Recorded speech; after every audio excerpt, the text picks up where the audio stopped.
Hi everybody, welcome back to the channel and welcome to another airbrushing step-by-step part 1, the intro.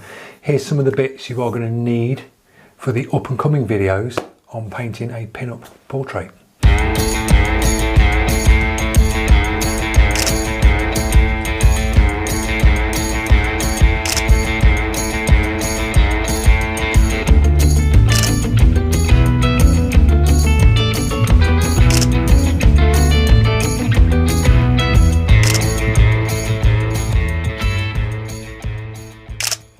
So this video is all about sort of getting you ready to go for painting something like this.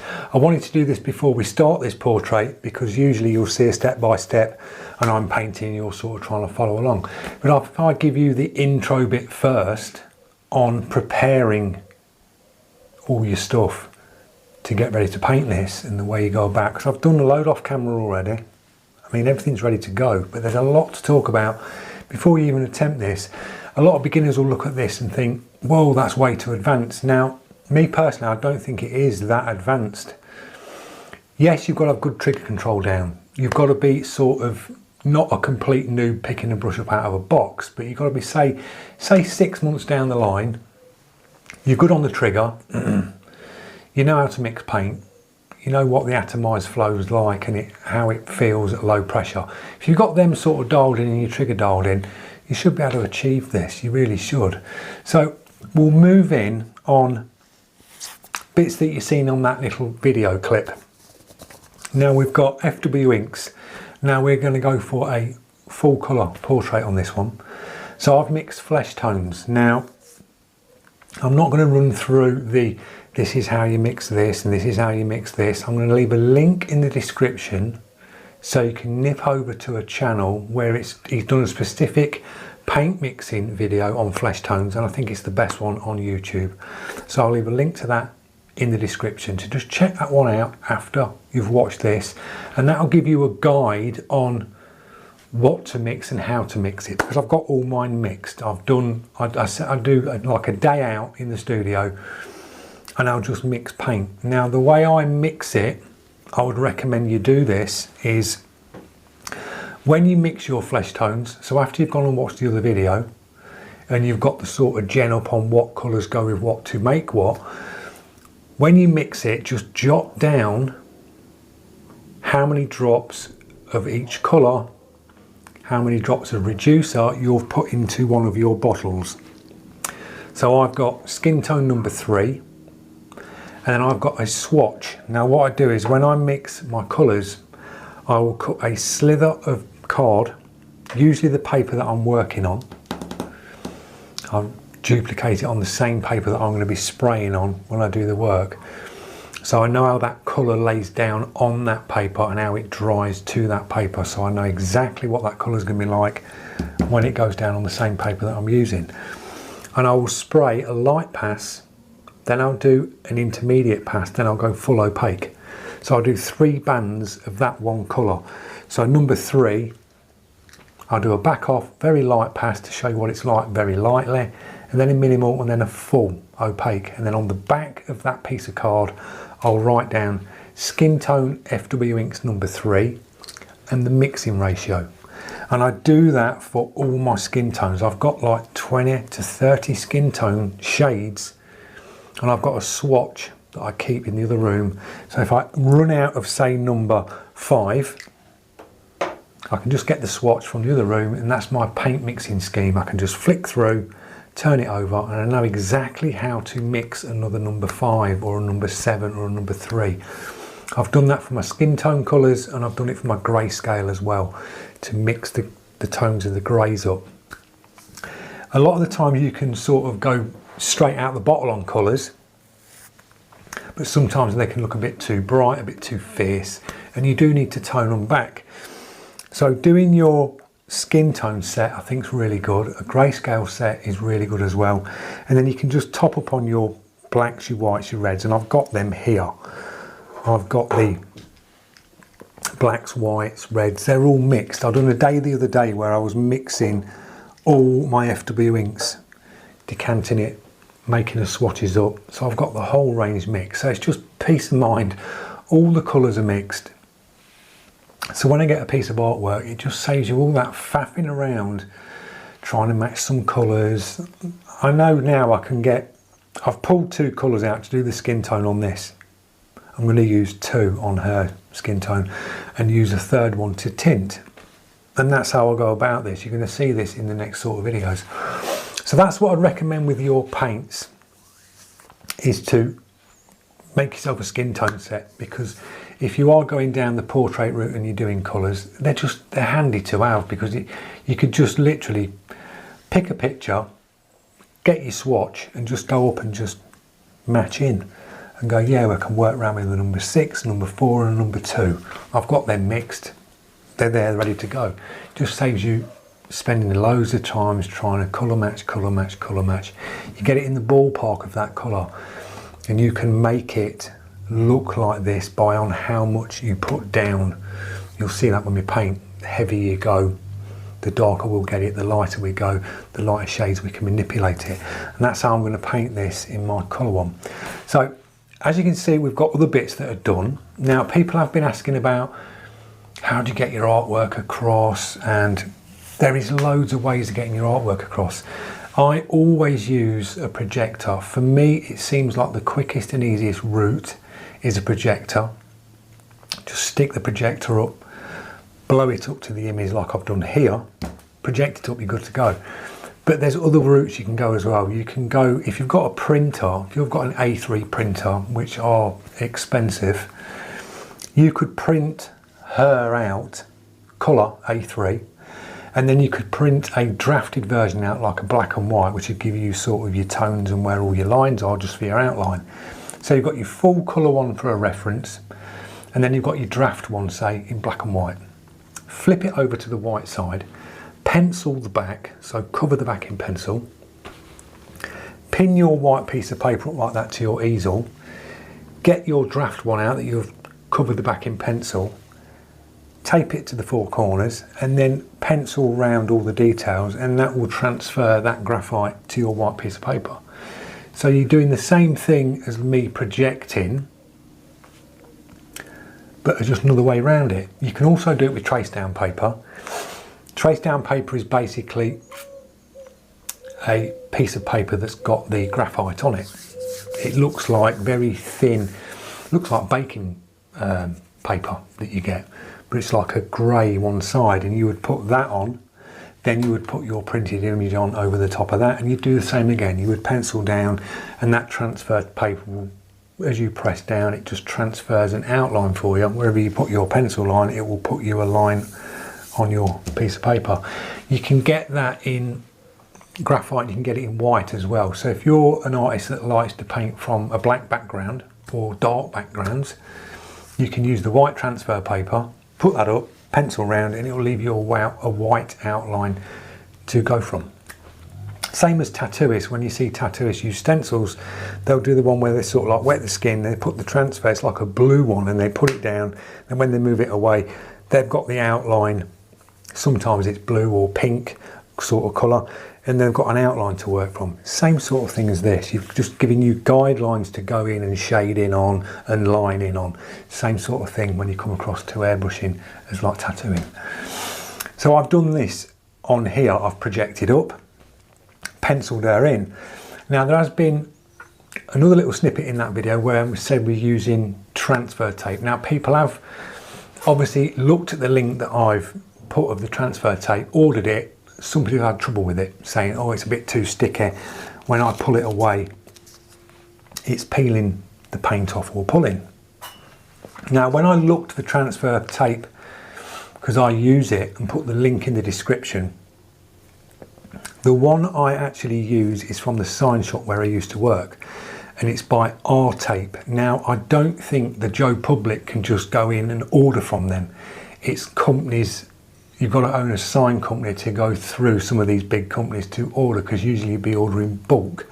And I think my friend that runs the sign shop would be ordering vinyl and big quantities of vinyl and application tape. So that's why I think it'd be hard if I put the link for this one in the description. So I went over to Amazon and picked up a budget one, so it's cost effective for you guys, because basically you're throwing it away. thinking, yeah, that one should do it. It's paper, transfer tape, and it's probably a little bit sticky. So if you want to source transfer tape, type in on Amazon or eBay, type in transfer tape or application tape low tack. So it's very low tack. So when you put it on your paper and you pull it away, you don't pull anything off. It'll just lift off nice and easy. And that's the one I've been using. So a low tack one recommended, guys. You can use your medium tacks and things like that if you're working on automotive. Medium, I've used high tack as well, but just make sure your base coats and paints have gone off underneath, and make sure you've keyed your surfaces up in between your paints when you put your paint down, so your paint's got something to adhere to. Because if you don't key it up and you put a medium or high tack on something and pull it, you'll lift the paint. So a low tack. So I projected her up, penciled round, then I've put application tape over the top, and then I can see the lines previous that I've just done through. You'll see the actual lines of her when I do that. You probably won't see that on camera, but I can see the mouth, the teeth, and then I can go round and pencil round her again. Now, you've not got to pencil every detail in onto the application tape, you're really not. You only need it to shield certain parts of this artwork off. Now, the pieces that I would shield off, me personally going in to do this, would be, you could do the band, the bow band at the top, because you're going red and you've got a dark, you've got like your black hair lines coming up. So that piece you could mask off and use as a shield. I would definitely do the top here, because you've got a flesh tone and you've got a light blue. And doing this with shields, holding it, will be a bit fiddly when you're doing big broad strokes to do soft tones across her chest, because it's very soft tones. You can't be working real up close with this, shielding a shield, trying to shield all that off. So mask this out, paint this, and then when you want to come to paint the dress, you'll mask her body out, pull this bit away, and then paint this. So that's why I've done application tape for this video. I've got a piece this side with her penciled out, and I can just chop out them pieces that I've just said when we come to paint it. So things like that, you just got to think ahead on what you're looking at and just sort of plan ahead a process on painting it. And this is what I've done before. This is why I did this introduction video, just to talk you through, just to get you geared up. So if you do want to come in on this step by step to actually paint it, because there is some people that do want to grab the link and have a go. I wanted the introduction video just to show you the sort of ways we're going to go around this and paint it. Now, colours, I've got two flesh tones. So ballpark your flesh tones to around a warm tone, sort of around here, like a brownie type warm tone. I've got two that I've tried on a piece of paper, and I thought, yeah, I'll go with them two. So I can make these work. Now, because we're using opaque colours and they're thinned down, with the FW inks, I find you can lay the FW inks down when they're thinned out and low pressure.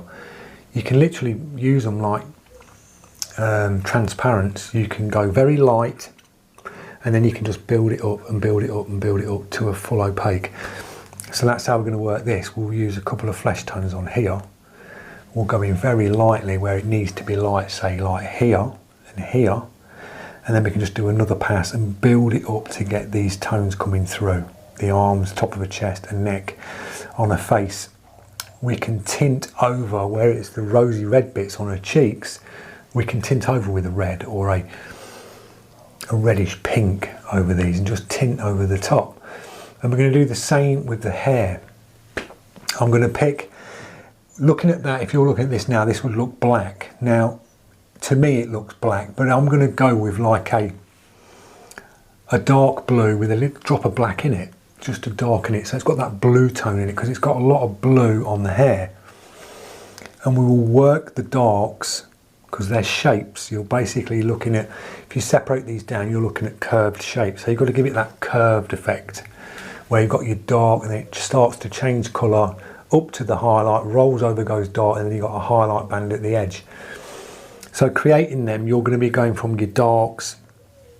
You'll be leaving the highlighted piece on here, which is going to be the white. So we'll go the darks first, just strand these up, and then we can tint over with the blues and then tint them down into the darks, so we can work it that way on the hair. Other things like around the eyes, you've got like the soft pink, so we can tint over again. We can drop the skin tone down, we can just tint over the top to create these. When we come in on the lips, when you look at colours and you see in the corners of the lips, you'd think that was black in the very corners of the lip. Now, people could do that, but that just looks a bit too much. So what you got to think of is, just think of the corner of that lip is the same colour as the front of the lip, which is bright red, but it's just a darker version of that bright red. It's the same red all the way across. Her lipstick colour wouldn't have changed if she was in real life, it would be the same, but it's just because that's back and in shadow, and it's where the light's coming across, and it's just put them two parts of her face in shadow. So I would just tone that back. So whatever you look at on your artwork, whether it's a red patch here that's got lights or darks in it, or a blue top or a bow, just think of them creases. If you were to pull them creases out, it would be that one red colour, but it's only because it's creased, they've gone into shadow. You just tone that red back and just make it a little bit darker to darken that off, and just keep it in that band of red. Keep it in the band of blue, but just either go lighter or darker. Just take that colour up or down to paint that. Same as that red bit, same as the hair with the shading on here. So that's how we're going to go about it. Shields as well, using shields. You're going to be learning to sort of paint. Whenever I say about when you pick up an airbrush as a beginner, I always say bring your other hand up, which is great because it does steady you. It really does. Especially if you're doing hair strokes like that. You'll see me doing this. I'll have both hands up. But when it comes to shields, you're going to start to learn to be one-handed with your brush. So you've got to be able to steady your brush one-handed and hold a shield up and go in on minimum paint, and you're about 10 millimeters away from that shield edge. So you've got to learn to be able to put minimal trigger and just spot that paint where you need it when you move a shield around in real tight little places. Because this is a small face, that's like my hand's about the size of the whole head of that. So it is a small face to do. There's a lot of small little detail bits as you come round on certain things. So learning to hold a shield and your hairbrush at the same time and move round, it's a lot of practice. We all make it look easy, the artists on YouTube, where they're going spray this on the step by step, but actually putting it into practice can be daunting for a beginner, because it's like, ooh, how do I do that? And you spray too much and you blast a load of paint. So that's why I've opted for low pressure, thin paint.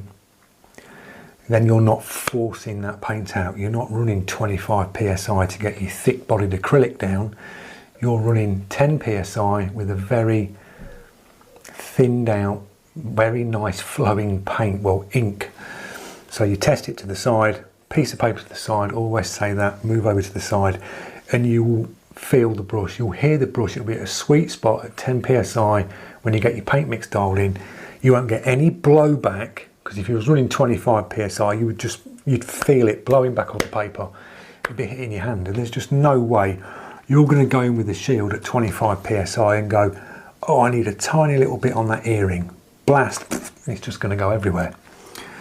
So practicing your low pressure techniques, coming right up close, doing your dots, doing your lines.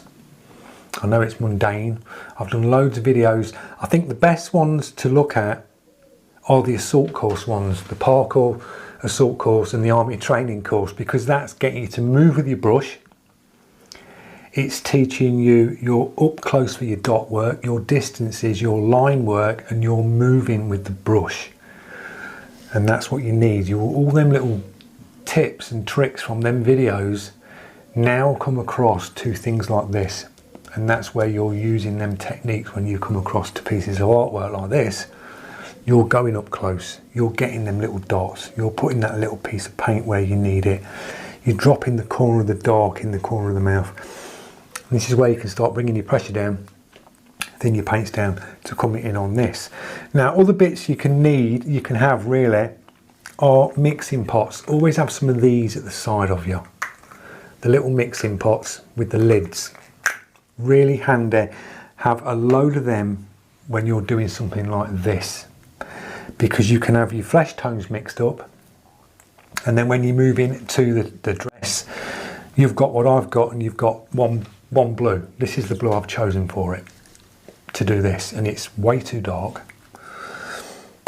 So a little mixing pot, and then on the side, on the fly, I can just drop a bit of blue in, drop some white in, mix it up, get a tone, test it here and go, yeah, I'm going to go with that. So really handy to have at the side of you is them. Cleaning, because you're going through a lot of colours, you're going through flesh tones, you're going through blues, blacks, reds, pinks, dark browns. It even looks like a smoky type brown for the eyebrows and bits on the hair. You're going to be permanently changing your colours. So I recommend when you get your cup, don't fill it up. Just put 3 drops of paint in and just paint at 3 drops at a time. 3 drops of whatever colour you're using, just drop 3 drops in. 3 drops in. If you have to keep spraying and going back and dropping 3 more drops in, just do that. Because I guarantee if you fill that cup up and then you start painting, you will use 3 drops worth, and then you've got a full cup, and then you've got to empty that out. Then you've got to try and decant it back into one of these. Then you've got to try and clean your brush out. A quicker way is to go minimal paint in your cups at all times. 3 to 4 drops max. Then when it comes to cleaning it, you're not cleaning a whole cup full out. It's easier to blast through. You can just drop a bit of cleaner in, spot blast through like that. Quick wipe, you're onto your next colour and you're in, you're painting again. A couple of drops of the next colour, a couple of drops of the next colour. Unless you're doing sort of like full backgrounds, like we'll be doing the background on her here, I'll do a full cup. I'll do 1 cup, because we've got, say, all this background to drop in and tones in the background. That's the only sort of times I'll put sort of maximum or half a cup full. But if you just aim for 3 to 4 drops at a time in your cup, for one, you're not going to burn through your paint really fast, because paint isn't cheap.